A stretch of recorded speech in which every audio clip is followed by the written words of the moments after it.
Life Audio.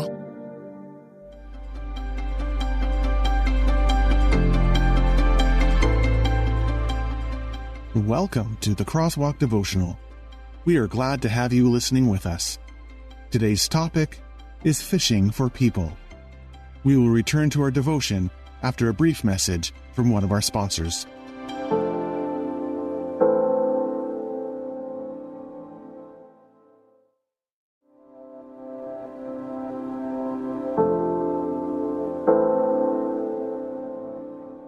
Faithfully Fishing, written and read by Kyle Norman. Come, follow me, and I will make you fish for people. Matthew chapter 4, verse 19. When I was 9, my family and I visited my uncle during our summer vacation.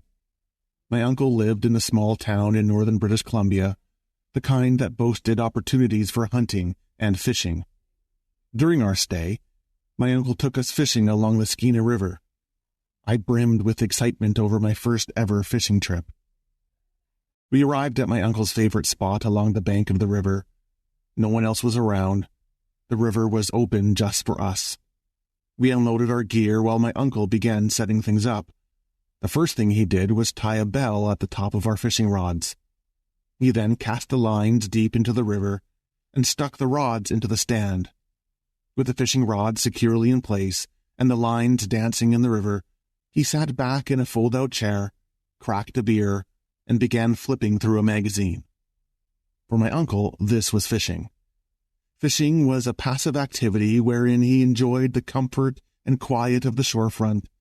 Fishing was a time for him to be alone, drink his beer, and read his magazines, all the while waiting for some wayward salmon to stumble upon his line. In the Gospel of Matthew, Jesus invites Peter and Andrew to engage in a new type of fishing. Follow me, Jesus says, and I will make you fish for people.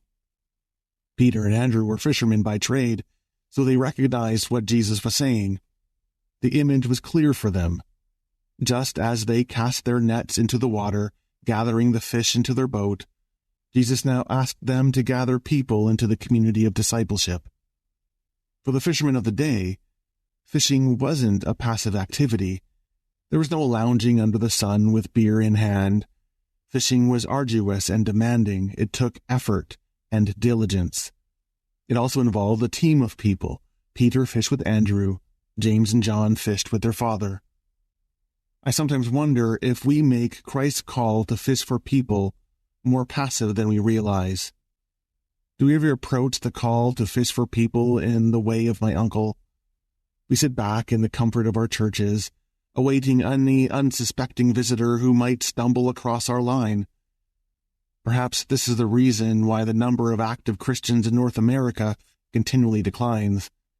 Have we failed to recognize the very activity Jesus asks us to engage in? Intersecting faith and life. What does it mean to fish for people? We need not look any further than the examples set by Jesus. Jesus' interaction with Peter and Andrew, James and John, model what it means to fish for others. In this small snippet, we can glean two important truths. Firstly, fishing for others means we are called to go out to them. Jesus approached the would-be disciples.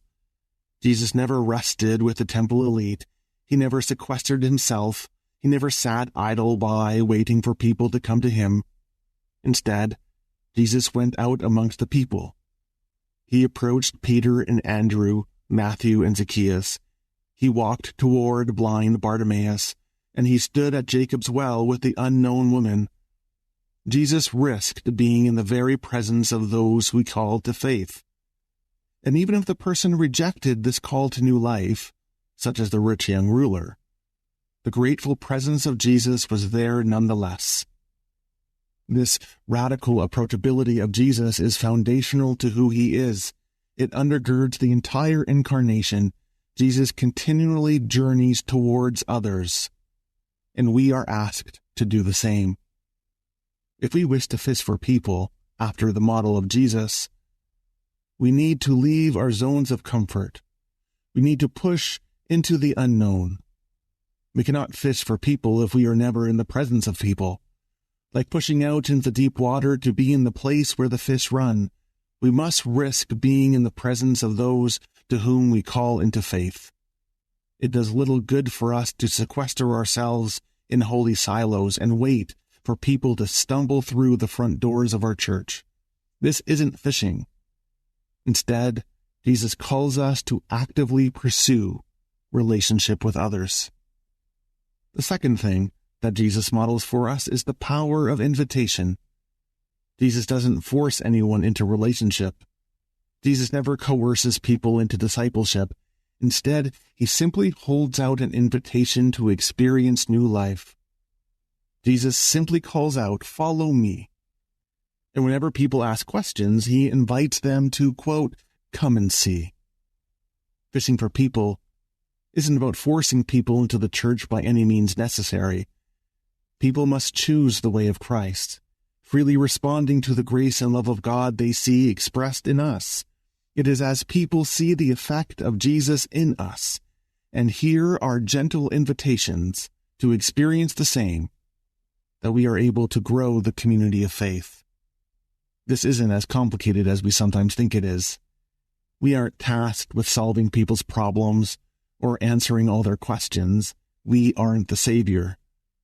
No, we simply hold out an invitation, allowing others to see the light and life of Jesus shine through us. Who might you be called to invite into the community of faith? Who might you stand beside or walk alongside? The call to fish for others isn't complicated, but it is active. It calls us to journey toward others and to journey with others.